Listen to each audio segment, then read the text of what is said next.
Moin Leute und willkommen zum PlayStation 5 Reveal. Gestern hat es Sony angekündigt, es wird eine 50-minütige Präsentation oder ein Briefing, so ganz weiß man das nicht, geben. Auf jeden Fall handfeste Informationen von Mark Cerny zur PlayStation 5. Das Ganze startet hier in 2 Minuten und wir reacten natürlich darauf.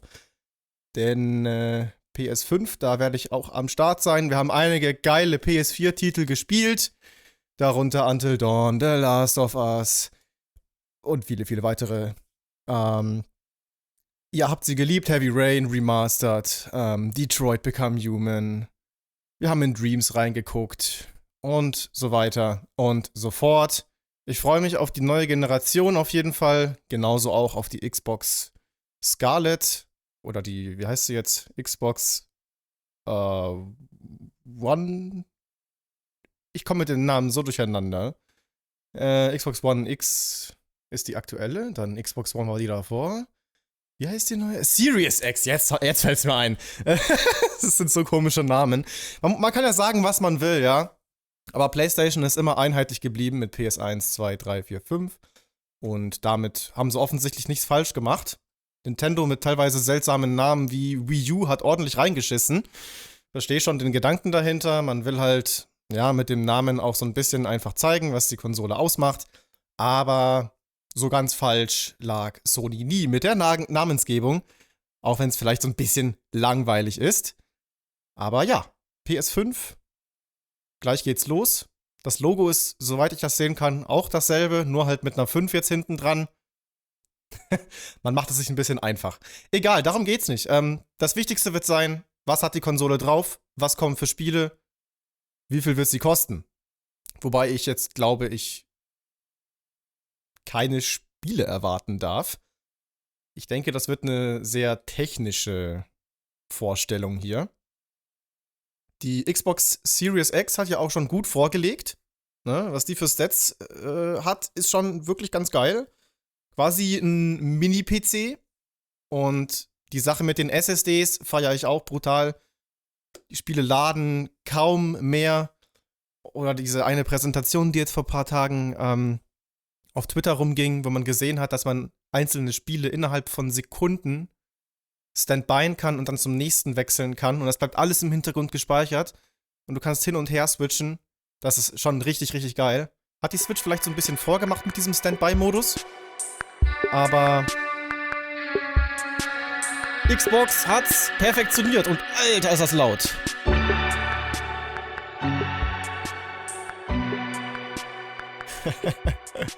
...386.000 Zuschauer gerade auf dem Sony-Kanal. Ja, moin.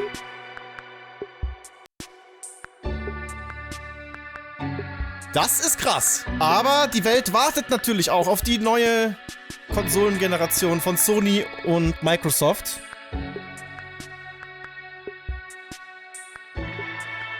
Fast schon ein bisschen schade, dass wir The Last of Us 2 dann noch auf der PS4 spielen müssen.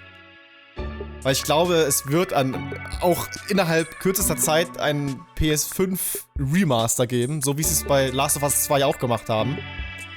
Und es wird halt nochmal um einiges geiler, aber ich kann nicht drauf warten. Ich muss es sofort spielen, wenn es im Mai released wird.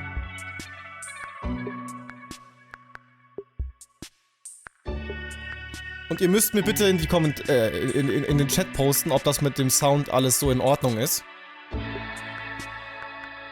Wenn es dann jetzt gleich losgeht. Du hast weniger Viewer. Ja, nee, ist klar. Natürlich habe ich keine 332.000. Aber ein herzliches Hallo an alle, die da sind. 2000 werden mir momentan angezeigt. Na, das geht doch klar. Und wir haben 108 Likes. Und ja, man hat gerade den Desktop gesehen. Drama, Drama, Baby. Drama! Let's go! Hi. Unfortunately, we had to cancel the talk that we had planned for GDC. But we do have some super exciting news about PS5. And who better to bring that to you than the one and only Ist jetzt Mark einfach um Sirby. einiges Without further ado, leiser. Ich hab's over to you, Mark. hochgeschraubt. Thank you, Jim. Schreibt mir bitte, ob ihr alles gut verstehen könnt. Mich und There will be die Geister. lots of chances later on this year to look at the PlayStation 5 games. Today, I want to talk a bit about our goals for the PlayStation 5 hardware and how they influenced the development of the console. I think you all know I'm a big believer in console generations. Once every 5 or 6 or 7 years, a console arrives with substantially new capabilities. There's a lot of learning by the game developers, hopefully not too overwhelming, and soon there's games that could never have been created before. Now, it used to be that as a console designer, you'd somehow intuit what would be the best set of capabilities for the new console, and then build it in complete secrecy.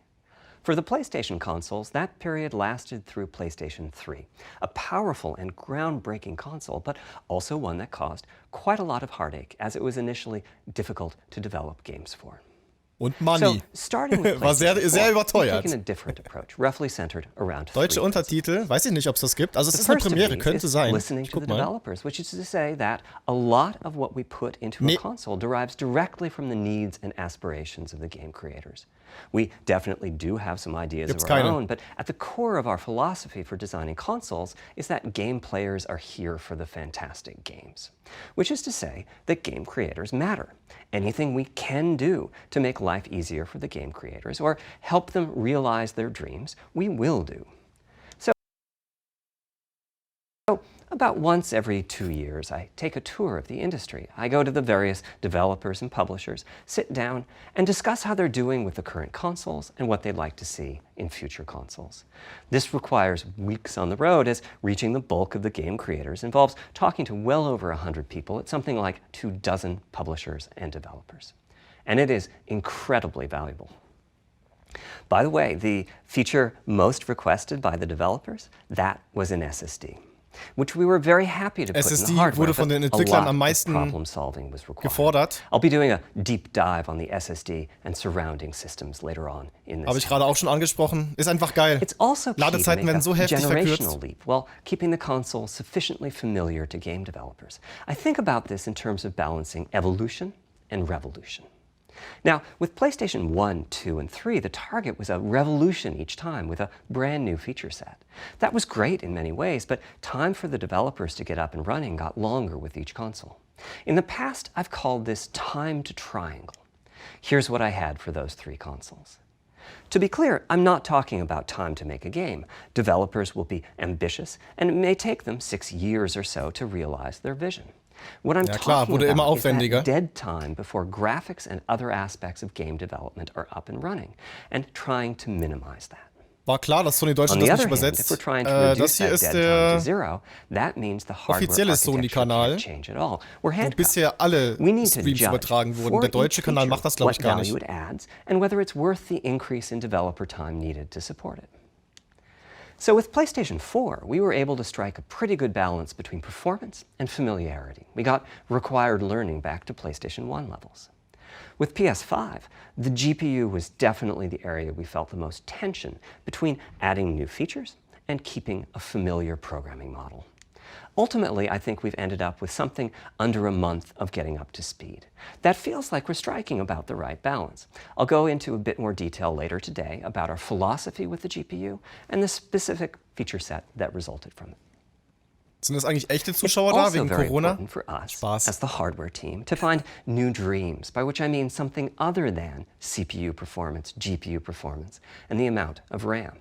The increase in graphics performance over the past 2 decades has been astonishing, but there are other areas in which we can innovate and provide significant value to the game creators and through them. Zeig es endlich, das kann dauern. That's Leute, why das the ist SSD eine was very typische much on our list of directions Pressekonferenz, to das kann explore, dauern. regardless of what came out of the conversations with game developers and publishers. The biggest feature in this category is the custom engine for audio. That's today's final topic. The push for vastly improved audio, and in particular 3D audio, isn't something that came out of the developer meetings. It's much more the case that we had a dream of what might be possible 5 years from now, and then worked out a number of steps we could take to set us on that path. So here again are the 3 principles. The first being macht das aber ganz enabling the sympathisch, finde ich. desires of developers to drive the hardware design. To me, the SSD really is the key to the next generation. It's a game changer. And it was the #1 ask from developers for PlayStation 5. As in, we know it's probably impossible, but can you put an SSD in it? That was a discussion we were also having internally. It was clear that the presence of a hard drive in every PlayStation 4 was having a positive impact. A lot of things that would simply have been impossible at Blu-ray disc speeds were now possible. At the same time, though, in 2015 and 2016, when we were having these conversations, developers were already banging up against the limits of the hard drive. And a lot of developer time was being spent designing around. Ich bin mir auch nicht sicher, ob die Zuschauer echt sind. I want to focus in on just one number here, which is how long it takes to load a gigabyte of data from a hard drive. The difficulty being that hard drives are neither particularly fast nor flexible. If all your data is in one block, which is frankly not very likely, you can load 50 to 100 megabytes a second, depending on where the data is located on the hard drive. Let's assume it's on the outer edge, which means loading a gigabyte takes 10 seconds. If you compress your game packages, you can fit more data on the Blu-ray disc and also effectively boost your hard drive read speed by the compression ratio. We support zlib decompression on PlayStation 4 that gets you something like 50% more data on the disk and 50% higher effective read speed. Unfortunately, though, it's highly likely that your data is scattered around in various files Was ist SSD? on the hard drive, as well as auch eine Festplatte, allerdings files. So eine lots schnellere. of seeks are needed at 2 to 50-ish milliseconds each. Das jetzt mal ganz schnell und laienhaft zu erklären. 2/3 of its time seeking, and only 1/3 of its time actually loading data.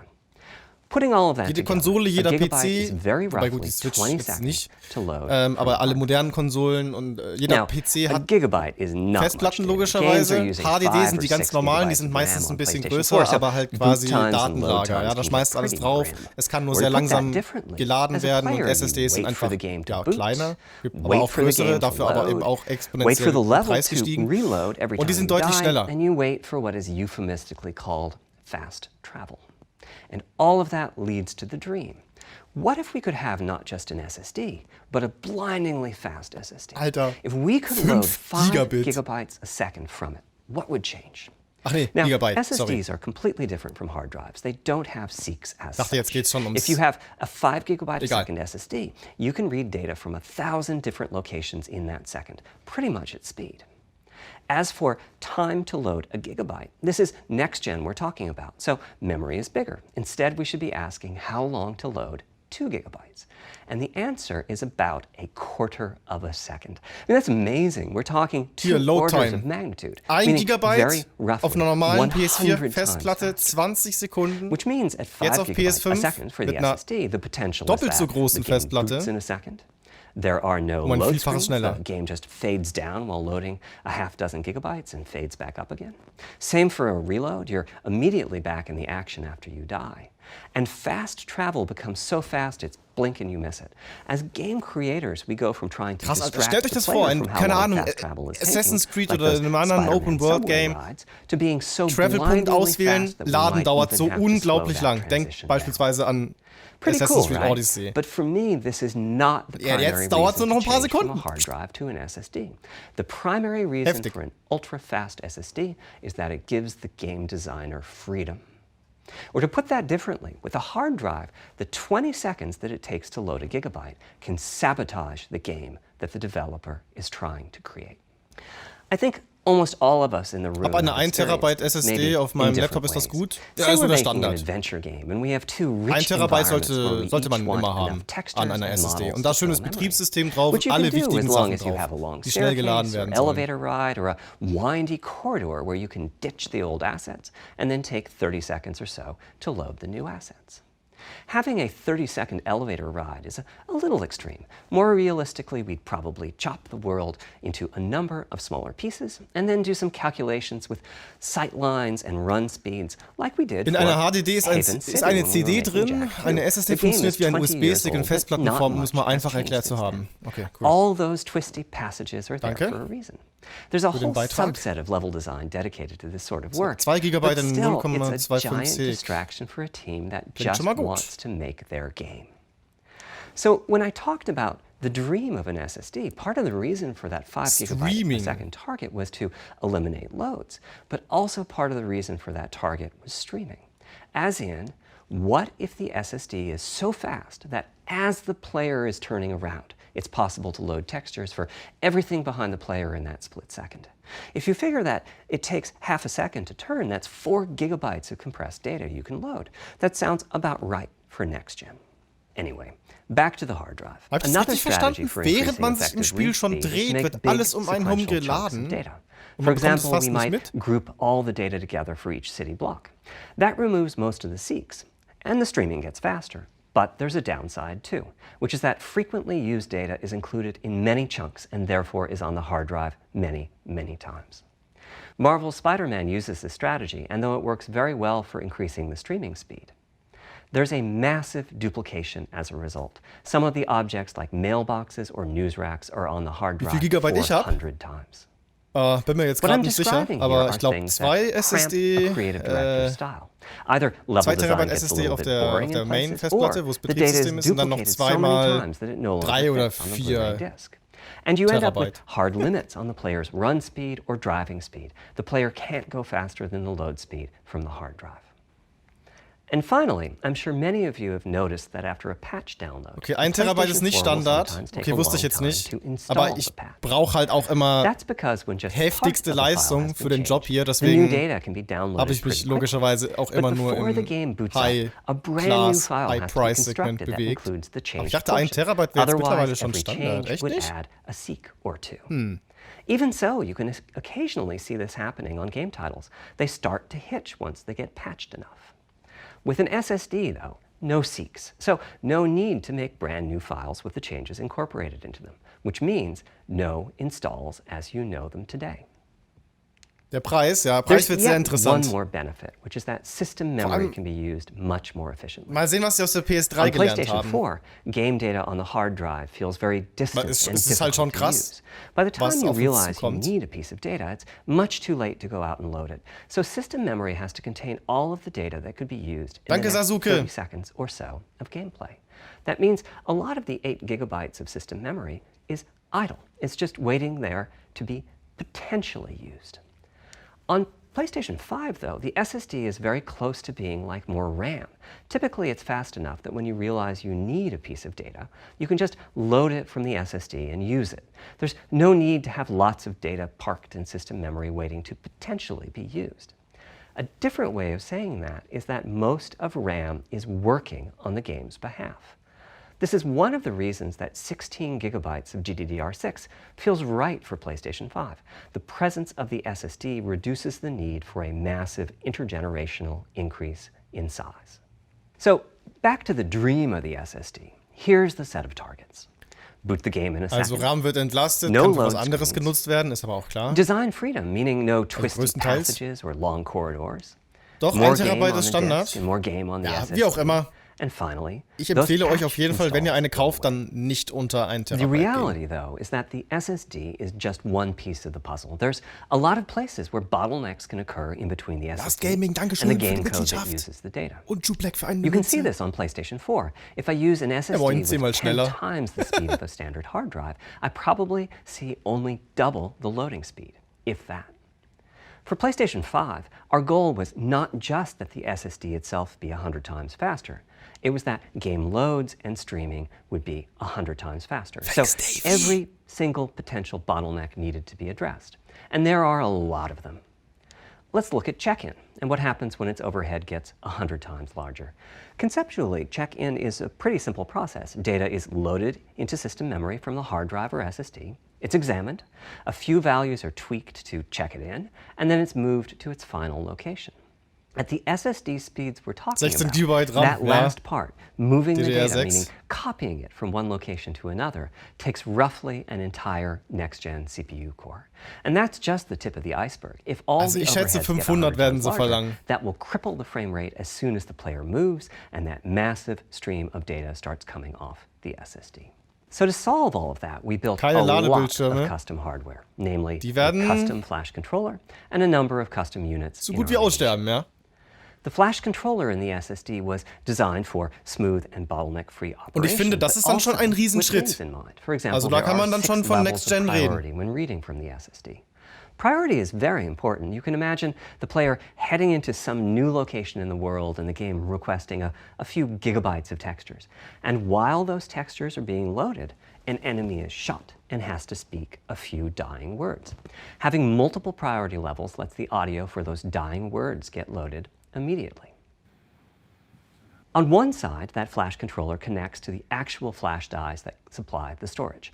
Ich bin übrigens nicht so krass technisch veranlagt.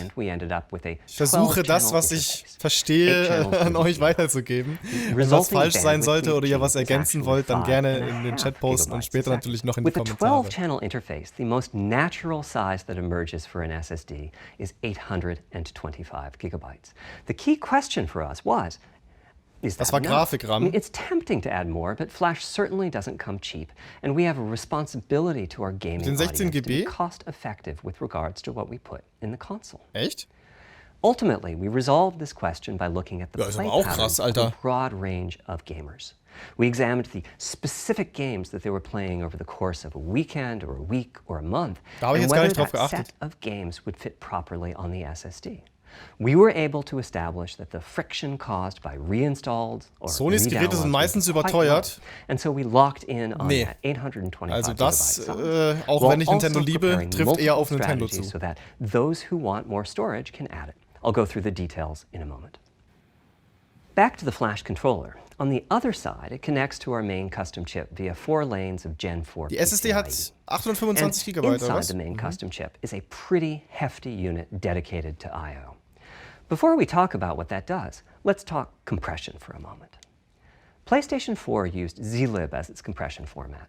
We decided to use it again on PlayStation 5, but on my 2017 tour of developers, I learned about a new format called Keine Ladebildschirme, Skyrim und Witcher, ich komme. It's like zlib's smarter cousin. Ja, ein großes Thema ist ja auch Abwärtskompatibilität, ne? Die Xbox One Series X oder wie auch immer sie heißt, Digga. Pretty big. That means 10% more die spielt alles vorherige ab. Or on the SSD. Ich glaube aber nicht von Anfang an, das wird erst nach und nach freigeschaltet, ne? Aber hey. Half of the teams I talked to were either using it or getting ready to evaluate it. So we hustled and built a Leute, GDDR6 16 GB ist fast besser als eine RTX 2080 Ti, die kostet 1300 €. Ja, es ist natürlich auch alles immer ein bisschen angepasst, aber ja, es ist sehr, sehr krass, habe ich vorhin ja auch schon gesagt. Ich habe ja eine Titan RTX hier, glaube ich, 24. Also, wir reden hier schon von einer ordentlichen Menge, ey. Und die RTX Titan kostet 2500 € oder so. Decompressor equates to 9 of our Zen 2 cores. That's what it would take to decompress the Kraken stream with a conventional CPU. There's a lot more in the custom I/O unit, including a dedicated DMA controller. The game can direct exactly where it wants to send the data coming off of the SSD. Also es ist wassergekühlt, oder? Verstehe ich das richtig? In terms of its copy performance. Its primary purpose is to remove muss ja eigentlich. Also wie willst du das ja sonst bei der Leistung runterkriegen? Dedicated I/O coprocessors and a large RAM pool. These aren't Zen 2 cores. They are there principally to direct the variety of custom hardware around them. One of the coprocessors is dedicated to SSD I/O. This lets us bypass traditional file I/O and its bottlenecks when reading from the SSD.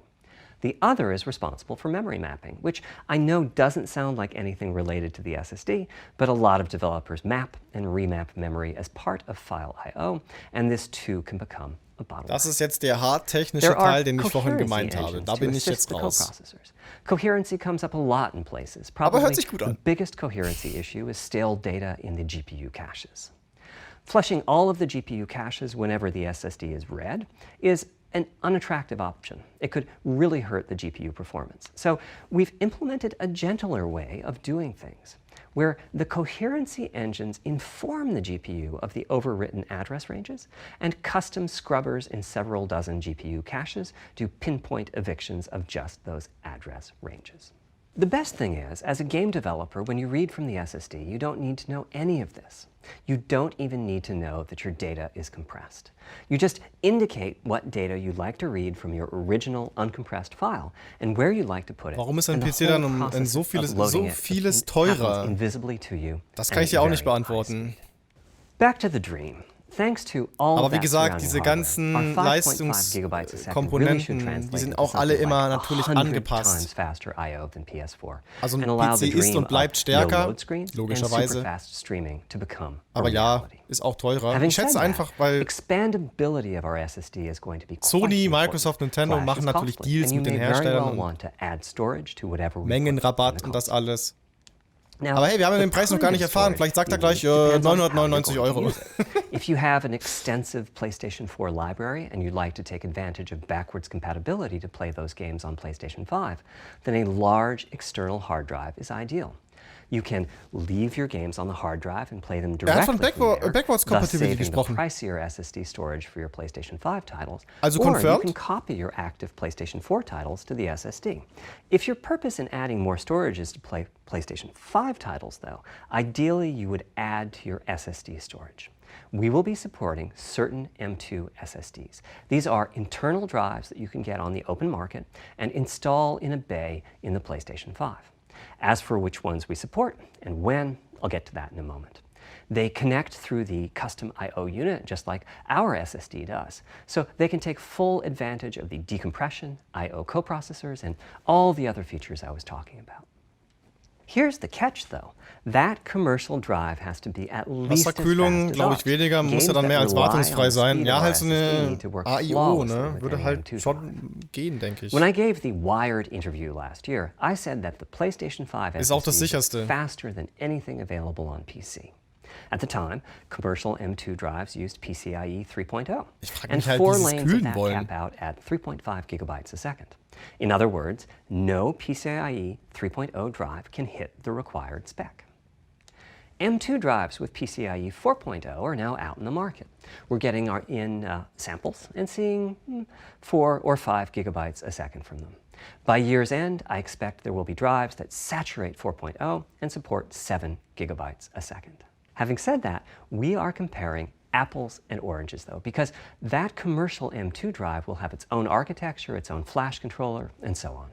For example, the NVMe Echt? War specification lays out a Abwärtskompatibilität schon priority scheme for bestätigt? requests that the M2 drives can Ich weiß use. das nur von der And that Xbox. scheme is pretty nice, Aber but okay. it only has 2 true priority levels. Our drive supports 6. We can hook up a drive with only 2 priority levels, definitely, but our custom I/O unit has to arbitrate the extra priorities rather than the M2 drive's flash controller. And so the M2 drive needs a little extra speed to take care of issues arising from the different approach. That commercial drive also needs to physically fit inside of the bay we created in PlayStation 5 for M2 drives. Unlike internal hard drives, there's unfortunately no standard for the height of an M2 drive, and some M2 drives have giant heat sinks. In fact, some of them even have their own fans. Right now, we're getting M2 drive samples and benchmarking them in various ways. When games hit beta as they get ready for the PlayStation 5 launch at year-end, we'll also be doing some Muss man wahrscheinlich im compatibility Kühlschrank testing to make anschließen. sure that the architecture of particular M2 drives isn't too foreign for the games to handle.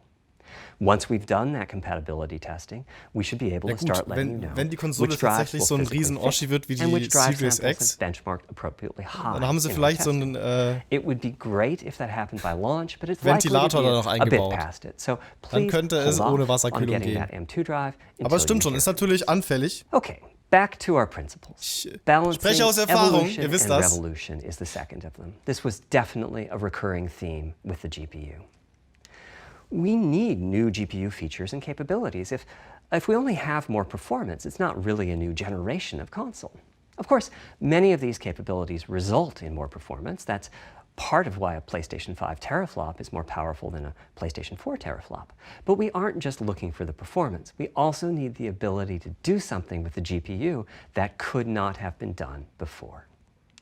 And we need higher performance per watt. Every time we double the performance of some GPU component, we don't want to find out we've doubled the power consumed and the heat produced. But at the same time, we have to make sure the GPU can run PS4 games, and we have to ensure that the architecture is easy for the developers. Kommen noch to Trailer oder adopt. bleibt das technisch? Now, Das weiß backwards keiner. compatibility was handled masterfully by AMD. They treated it as a key need throughout the design process. As our solution to adding new features without blindsiding developers, we made sure that if there were new significant features, it would be optional to use them. The GPU supports ray tracing, Aber but es you würde don't sich have to schon use ray anbieten, tracing zumindest so to eine make your game. Tech-Demo zu The zeigen. GPU supports primitive shaders, but you can release your first game on PlayStation 5 without making any use of them. Before I get into the capabilities of the GPU, I'd like to make clear 2 points that can be quite confusing. First, we have a custom AMD GPU based on their RDNA 2 technology. What does that mean?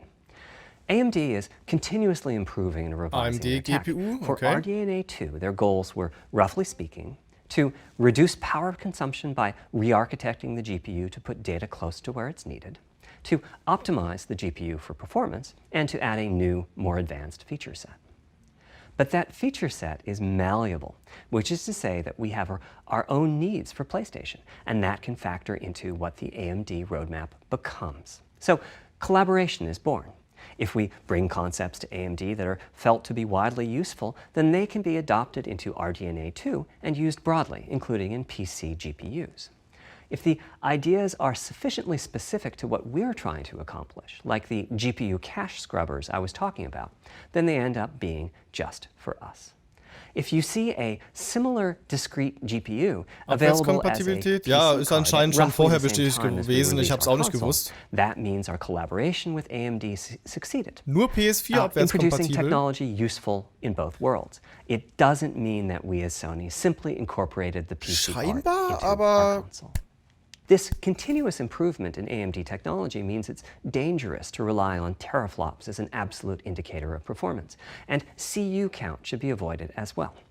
In the case of CPUs, we all understand this. The PlayStation 4 and PlayStation 5 each have 8 CPUs, but we never think that meant the capabilities and performance are equal. It's the same for CUs. For one thing, they've been getting much larger over time. Adding new features means adding lots of transistors. In fact, the transistor count for a PlayStation 5 CU is 62% larger than the transistor count for a PlayStation 4 CU.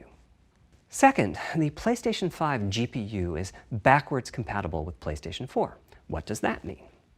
One way you can achieve backwards compatibility is to put the previous console's chipset in the new console, like we did with some PlayStation 3s, but that's of course extremely expensive. A better way is to incorporate any AMD differences Ryzen in the war previous bereits console's logic angekündigt. into the new console's custom chips. Und welcher? Meaning that even as the technology evolves, the logic and feature set that PlayStation wahrscheinlich schon 4 and gesagt. PlayStation 4 Pro titles rely on Ja, is es still ist schon available krass. in Aber backwards vieles war jetzt auch schon compatibility vorher modes. bekannt, ne? One advantage of this strategy is that once backwards compatibility is in the console, it's in. It's not as if a cost down will remove backwards compatibility like it did on PlayStation 3. Achieving this unification of functionality took years of efforts by AMD, as any roadmap advancement creates a potential divergence in logic. Running PS4 and PS4 titles at boosted frequencies has also added complexity. The boost is truly massive this Warum time hatet around, ihr and some ihn so? game code Er muss just das can't so handle it. machen. Testing has to be Ich done finde, er on macht a es gut. Es title-by-title war klar, dass basis. es eine technische Results Vorstellung are sein excellent, wird. though. Ist We immer recently so bei took a look at the Konsolen. top 100 PlayStation 4 titles as ranked by playtime, and we're expecting almost all of them to be playable at launch on PlayStation 5. With regards to new features, as I said, our strategy einmal was to try geatmet. to break new ground, but at the same time not to require use of the new GPU capabilities.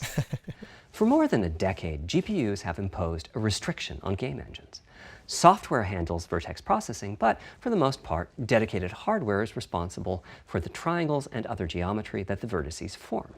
That means it's not possible to do even basic optimizations, such as aborting processing of a vertex if all geometry that uses it is off. Aber ihr habt schon recht, so ein bisschen PlayStation 5 has a new unit called auflockern the könnte man es Geometry schon. Engine, which brings handling of triangles and other primitives under full programmatic control.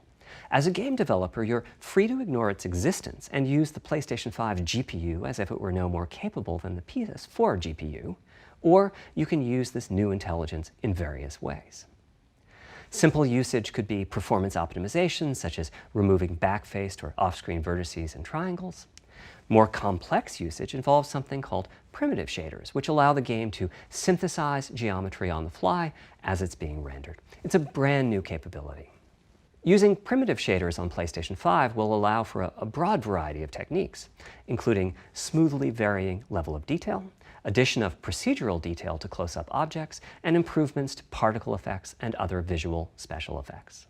Another major new feature of our custom RDNA 2-based GPU is ray tracing using the same strategy as AMD's upcoming PC GPUs. The CUs contain a new specialized unit called the intersection engine, which can calculate the intersection of rays with boxes and triangles. To use the intersection engine, first you build what is called an acceleration structure. It's data in RAM that contains all of your geometry. There's a specific set of formats you can use. They're variations on the same BVH concept. Then, in your shader program, you use a new instruction that asks the intersection engine to check a ray against the BVH. While the intersection engine is processing the requested ray triangle or ray box intersections, the shaders are free to do other work. Having said that, the ray tracing instruction is pretty memory intensive, so it's a good mix with logic-heavy code. There's of course no need to use ray tracing. PS4 graphics engines will run just fine on PlayStation 5. But it presents an opportunity. Aber eine Frage eines Unwissenden. I'm thinking it'll take less than 1 million rays a Können second AMD GPUs das jetzt auch? That should be enough Ich dachte, for Raytracing audio occlusion wäre and some reverb Nvidias calculations. With a großes bit more neues of the Ding. GPU invested in ray tracing, it should be possible to do some very nice global illumination. Having said that, adding ray-traced shadows and reflections to a traditional graphics engine could easily take hundreds of millions of rays a second, and full ray tracing could take billions. How far can we go? I'm starting to get quite bullish. I've already seen Verfolge aber auch die PlayStation 5 GPUs title von that's denen nicht. successfully using ray tracing-based Die reflections Prozessoren. in complex animated Die scenes interessieren with mich. only modest costs. Another set of issues for the GPU involved size and frequency. How big do we make the GPU, and what frequency do we run it at? This is a balancing act. The chip has a cost, and 650.000 there's a cost Zuschauer for übrigens whatever we mittlerweile. use to supply that chip with power and to cool it. In general, I like running the GPU at higher frequency. Let me show you why. Here's 2 possible configurations for a GPU roughly of the level of the PlayStation 4 Pro. This is a thought experiment. Don't take these configurations too seriously. If you just calculate teraflops, you get the same number. But actually, the performance is noticeably different because teraflops is defined as the computational capability of the vector ALU. That's just one part of the GPU. AMD kann there are a es. lot of other units. Ab der neuen and those Generation other geht units es. all run faster when the Okay. GPU frequency is higher. AMD bringt es bei At den neuen 33% GPUs. higher frequency, rasterization goes 33% faster. Processing the command buffer goes that much faster. The L2 and other caches have that much higher bandwidth, and so on. About Hat the er gerade only gesagt, dass das downside ähnlich of zu that dem ist, system was memory AMD is in 33% PCs in further Zukunft away bauen in terms wird. of cycles. Alright. But the large number of benefits more than counterbalance that. As a friend of mine says, a rising tide lifts all boats. Also, it's easier to fully use 36 CUs in parallel than it is to fully use 48 CUs. When triangles are small, it's much harder to fill all those CUs with useful work. So there's a lot to be said for faster, assuming you can handle the resulting power and heat issues, which frankly, we haven't always done the best job at. Part of the reason for that is, historically, our process for setting CPU and GPU frequencies has relied on some heavy-duty guesswork with regards to how much electrical power games will consume and how much heat will be produced as a result inside of the console. Power consumption varies a lot from game to game. When I play God of War on my PS4 Pro, I know the power consumption is high just by the fan noise. But power isn't simply about engine quality. It's about the minutiae of what's being displayed and how. It's counterintuitive, but processing dense geometry typically consumes less power than processing simple geometry, which is, I suspect, why Horizon's map screen, with its low triangle count, makes my PS4 Pro heat up so much. Our process on previous consoles has been to try to guess what the maximum power consumption during the entire console lifetime might be, which is to say, the worst case scene in the worst case game, and prepare a cooling solution that we think will be quiet at that power level. If we get it right, fan noise is minimal.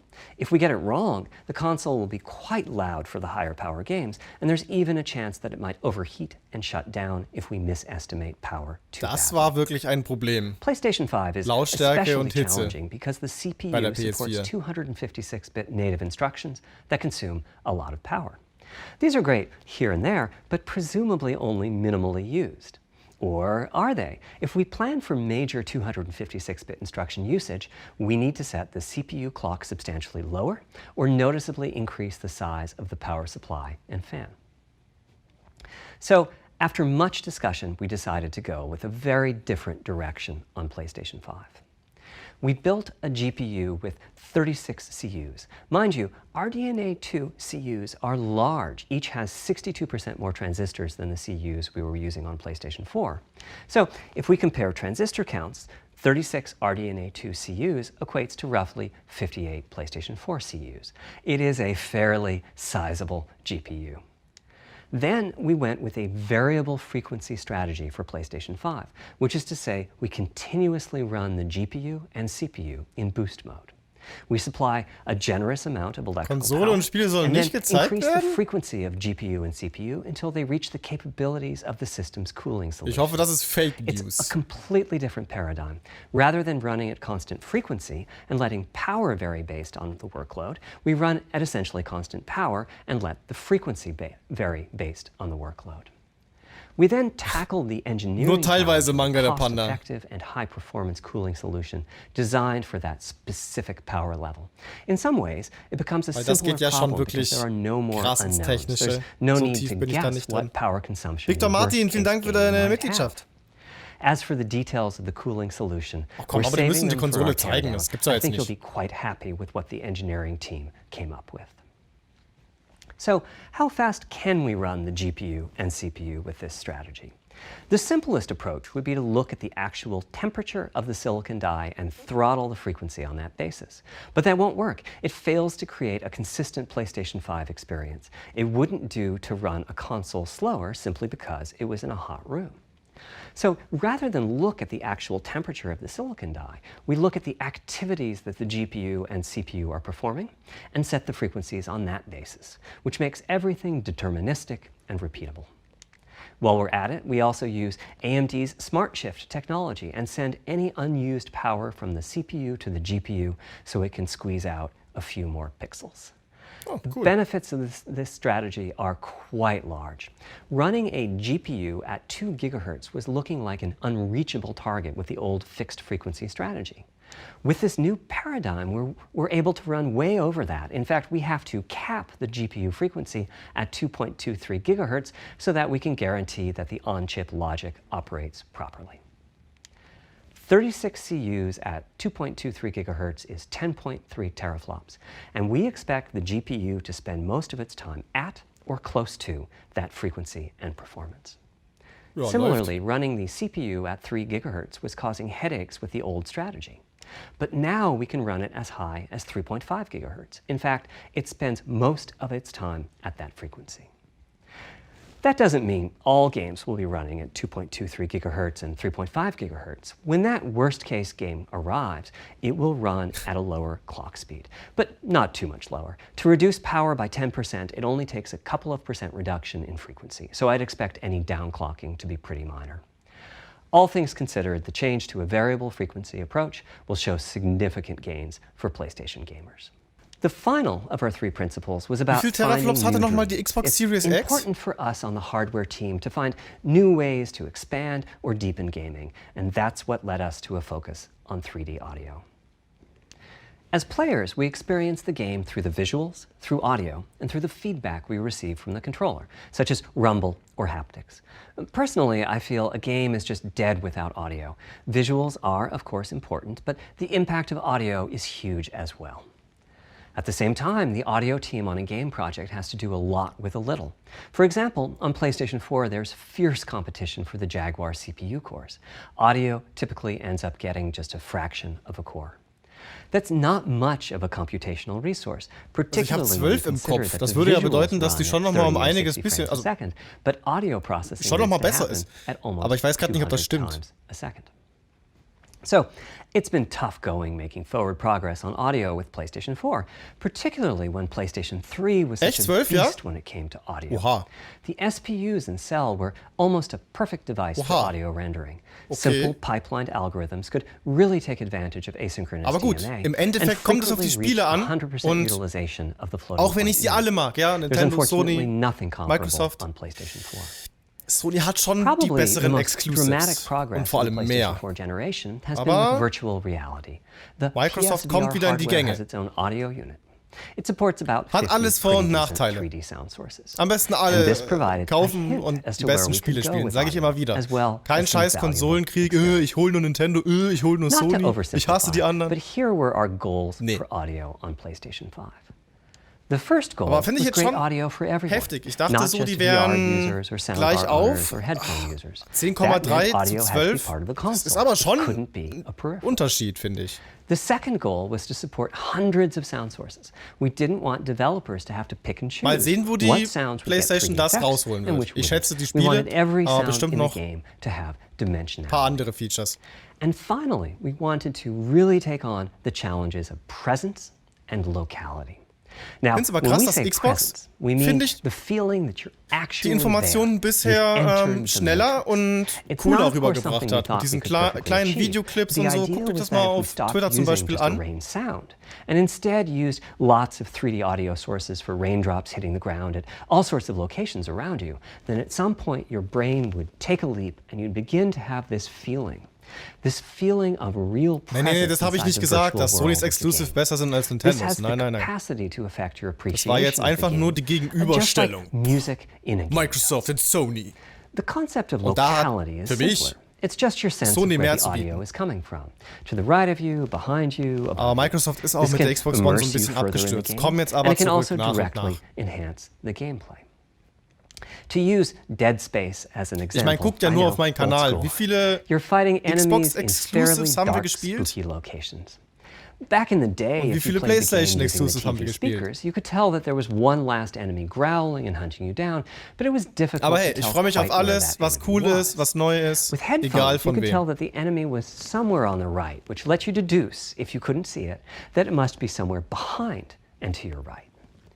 But with 3D audio with good locality, the idea is you know the enemy Xbox is One precisely hatte auch mehr Power als die there, PS4. and you turn, Aber and you erst die take X, it out. ne? So, how Obwohl, do das we war so ein know Hin where und Her. sound is coming from in the first place? Well, all those bumps and folds Aber die in the aktuell ear stärkste have a Konsole meaning, ist immer noch die Xbox evolutionarily One X, speaking. ja. Based on what direction the sound is coming from, sound waves bounce around inside the ear, there's some constructive and Was aber destructive auch nicht immer interference, regelt. and the Schaut euch result Ori is a an. change in volume. The Es läuft phase sehr, of the sound sehr also shifts, depending on what path unfertig the und sound laggy. wave took to reach the ear canal. These volume changes and phase shifts are different for each direction and also vary depending on the frequency of the sound. Head size and head shape also impact the sound in a similar fashion. The way Nee, that the natürlich hat sound Nintendo die changes besten based on Exclusives. direction and Das hast frequency du vorhin can be falsch encoded verstanden. in a table called the Ich glaube, das kann man auch objektiv so sagen. HRTF. Auch wenn man Here's jetzt part of vielleicht why. Hardcore The vertical Xbox axis oder is the Sony-Fan frequency. ist.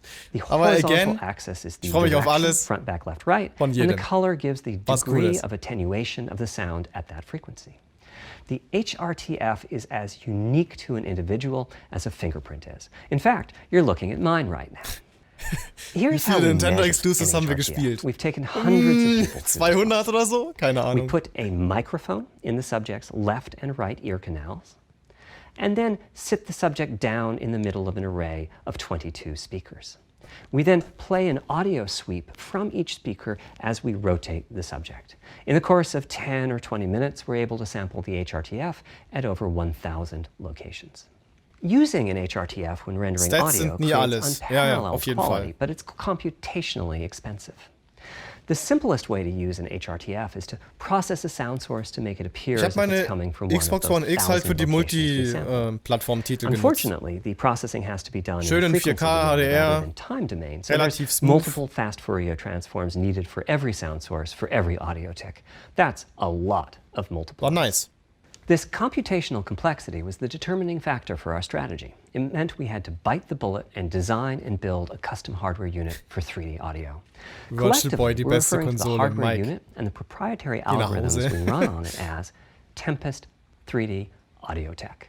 The meaning of 3D audio and technology should be pretty obvious here. Spricht schon die ganze Zeit sehr, sehr viel über die Audio. Ich bin mal gespannt. Goals with audio. It suggests a certain intensity of experience and also hints at your presence within it. We're calling the hardware unit that we built the Tempest engine. It's based on AMD's GPU technology. We modified a compute unit in such a way as to make it very close to the SPUs in PlayStation 3. Remember when I said that they were ideal for audio? So the Tempest engine has no caches, just like an SPU. All data access is via DMA, just like an SPU. Our target was that it would have more power than a CPU, thanks to the parallelism that a GPU can achieve, and that it would be more efficient than our GPU, thanks to the SPU-like architecture. The goal being to make possible near 100% utilization of the CU's vector units. Where we ended up is a unit with roughly the same SIMD power and bandwidth as all 8 Jaguar cores in the PlayStation 4 combined. If we were to use the same algorithms as PSVR, that's enough for something like 5,000 sound sources. But of course, we want to use more complex algorithms, and we don't need anything like that number of sounds. It would have been wonderful if a simpler strategy, such as using Dolby Atmos peripherals, could have achieved our goals, but we wanted 3D audio for all, not just those with licensed soundbars or the like. Also, we wanted many hundreds of sound sources, not just the 32 that Atmos supports. And finally, we wanted to be able to throw an overwhelming amount of processing power at the problem, and it wasn't clear what any peripheral might have inside of it. In fact, with the Tempest engine, we've even got enough power that we can allocate some to the games, to the extent that games want to make use of convolution rework. Ich glaube, die haben das sehr klug geschnitten, dass man das nicht sieht. Expensive or need high bandwidth. Es ist ja eine Premiere, sprich kein Stream, es ist voraufgenommen. Sonst wäre diese Leistung Now, 3D audio is a major academic research topic. It's safe to say that no one in the world has all of the answers.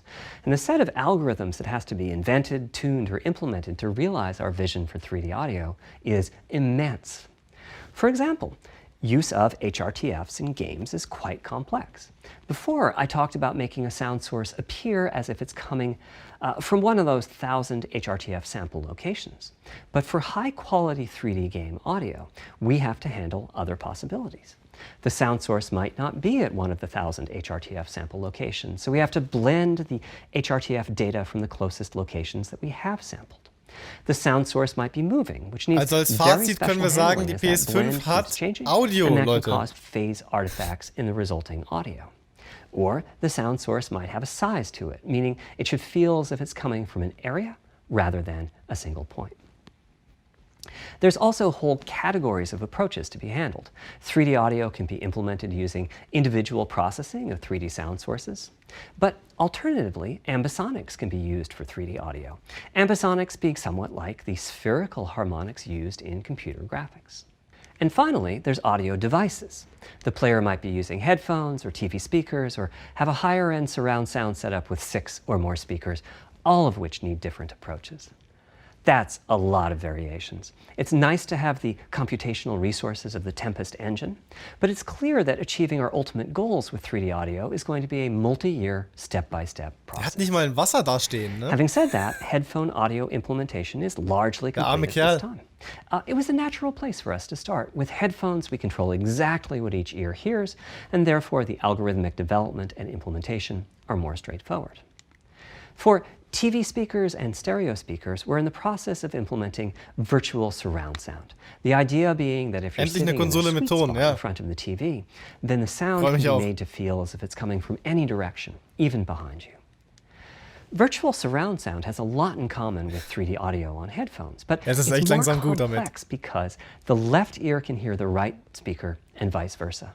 We have a basic implementation of virtual surround sound up and running. We're now looking at increasing the size of that sweet spot, which is to say, making the area you need to be in to feel the 3D effect larger, and we're also working to boost the sense of locality. Headphone audio is the current gold standard for 3D audio on PlayStation 5, but we're going to see what we can do to bring virtual surround sound to a similar level, after which we'll start in on setups with more speakers, such as 6-channel surround sound. It's now to the point where some of the PlayStation 5 games in development are extensively using these systems. One of the game demos allows you to toggle between conventional PlayStation 4 style stereo audio and our new 3D audio. I listened with just an ordinary pair of over-the-ear headphones and wow, I could feel a difference. 3D audio has that dimensional feel to it. Conventional stereo audio feels smashed flat by comparison. The improvement is obvious. So, a big advancement, but have I entered the matrix? Does my brain believe I'm really there? Like I was talking about earlier when I explained our target of presence. Well, the answer is no, but you've probably caught on to what's missing here, namely whose HRTF was being used. It wasn't mine, it was the default HRTF. The audio team analyzed the hundreds that they measured and chose the one they felt was the closest fit to the total game playing audience. This shows a piece of the default HRTF on the left and my HRTF on the right. You can see that the general features are much the same, but the details are quite different. With the default HRTF, as I said, the 3D audio sounds pretty great. When I use my HRTF, though, the audio reaches a higher level of realism, which is to say that when using headphones and my HRTF, I occasionally get fooled and even think a sound is coming from the real world when it's actually coming from the game. A corollary to this is that there are a few people whose HRTFs are sufficiently far from the default HRTF, that's the red dot here, that they can toggle between PS4 style and PS5 style audio and not sense much difference. I've had a few people describe the PlayStation 5's 3D audio as sounding like a bit better stereo audio. Presumably they're the ones at the very edges of this diagram. Which means what HRTF you're using is key. I'd like everyone to be able to experience what I'm experiencing, but obviously it's not possible to measure the HRTF of every PlayStation user. That means HRTF selection and synthesis are going to be big topics going forward as the Tempest technology matures. At PlayStation 5 launch, we'll be offering a choice of 5 HRTFs. There's a simple test where you pick the one that gives you the best locality. That's just the first step, though. This is an open-ended research topic. Maybe you'll be sending us a photo of your ear, and we'll choose a neural network to pick the closest HRTF in our library. Maybe you'll be sending us a video of your ears and your head, and we'll make a 3D model of them and synthesize the HRTF. Maybe you'll play an audio game to tune your HRTF. We'll be subtly changing it as you play and home in on the HRTF that gives you the highest score, meaning that it matches you the best. This is a journey we'll all be taking together over the next few years. Ultimately, we're committing to enabling everyone to experience that next level of realism. Hopefully, I've been able to illustrate a bit about our design and decision-making process today and why PlayStation 5 has the feature set that it does. Now comes the fun part. We get to see how the development community takes advantage of that feature set. I'm hoping for the completely unexpected. Will it come from audio, ray tracing, the capabilities of the SSD, or something else? Ich hatte kurz Hoffnung, als gesagt hat, jetzt kommt der Fun-Part. Thank you for your time today. Digga.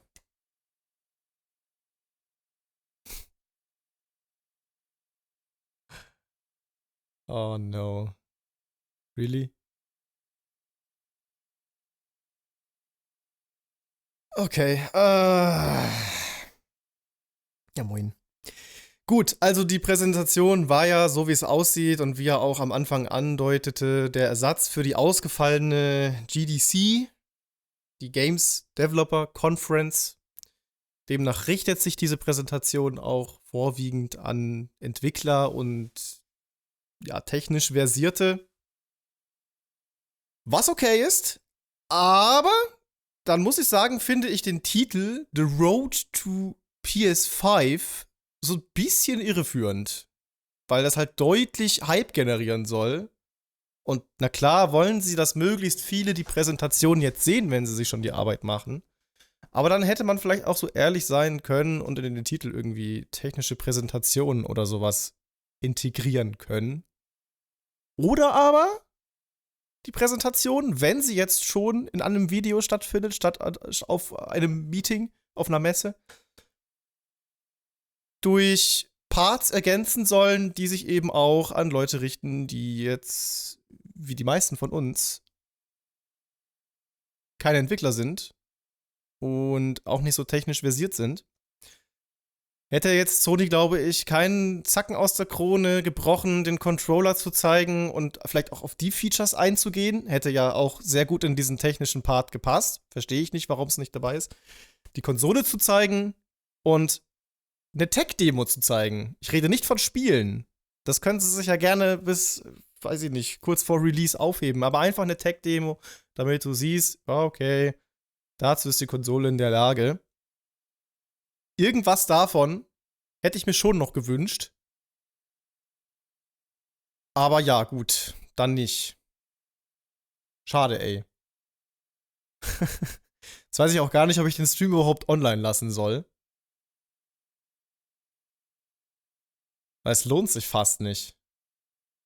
Auf Twitter wurde es angekündigt als eine technische Präsentation. Ja, sorry, habe ich nicht gesehen. Gestern war das jedenfalls noch nicht der Fall. Und wie gesagt, dann hätte man es im Titel oder so integrieren können. Naja. Ich fand es jetzt trotzdem okay, aber wenn man sich anschaut, wie Microsoft das gehandhabt hat, war das halt besser gelöst. Kürzer und aufs Wesentliche konzentriert. Vor allem auch in kleinen Videoschnipseln gezeigt. Trotzdem Respekt an die Leistung von Mark Cerny. Sehr, sehr gut vorgetragen, sympathisch gewirkt. Aber war halt sehr trocken. Ja. Was aber nicht seine Schuld ist. Er wird auch seine Vorgaben haben. Das haben andere entschieden. Und dann nicht mal Preis und Release zu nennen. Und ja, ich weiß, sie ist für Holiday angekündigt, aber in Zeiten von Corona weiß man ja nicht, ob sich da was verschiebt. Man hat ja schon gelesen, es gibt auf jeden Fall Probleme mit Lieferungen und so. Aber gut, wahrscheinlich können die das auch noch nicht absehen. Nicht uploaden. Ja, ich glaube auch, ey. Ich glaube auch, dass wir das jetzt. Ich würde es trotzdem online lassen. Ich weiß es nicht, Bruder. Eigentlich gibt es keinen Grund, das jetzt nochmal nachzuschauen. Gab jetzt ja auch keine krassen Reaktionen.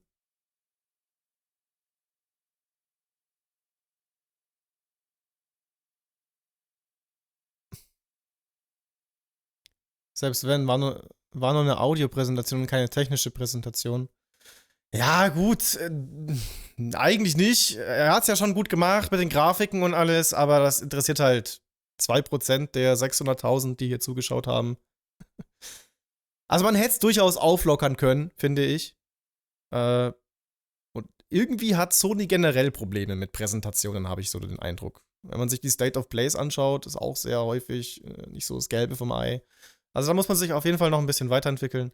Aber hey, ich freue mich auf die Konsole und bin gespannt, wann wir mehr dazu erfahren. Ob ich es jetzt online lasse oder nicht, überlege ich noch. Im ersten Moment, glaube ich, lasse ich es online, aber kann sein, dass ich es heute Abend oder so runternehme, weil gibt jetzt keinen großartigen Grund, sich das noch anzuschauen, meiner Meinung nach. Schade, schade. Aber ich sag danke zu Prince Roy, der 5 Münzen donatet hat. Davy 2 Münzen. Die Zuschauer sind die für Corona Geld kriegen. Hä? Verstehe ich jetzt nicht den Witz, wenn ich ehrlich bin. Dislikes hageln. Ja, gut, also wir werden momentan 131.000 Daumen hoch angezeigt und 44.000 runter. Das ist natürlich immer noch im grünen Bereich, aber ich glaube nicht das, was sich jetzt ein Konsolenhersteller vorstellt, während er eine neue Konsole präsentiert oder die technischen Daten anpreist.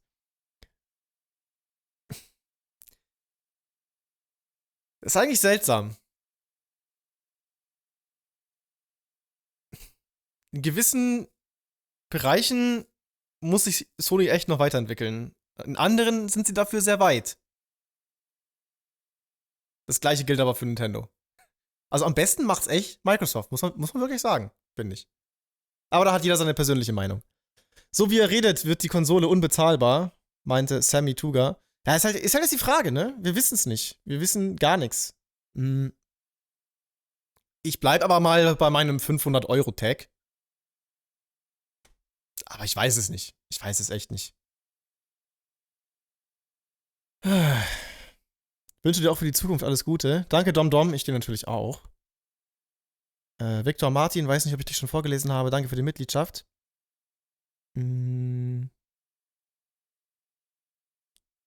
Last Gaming ist Mitglied geworden.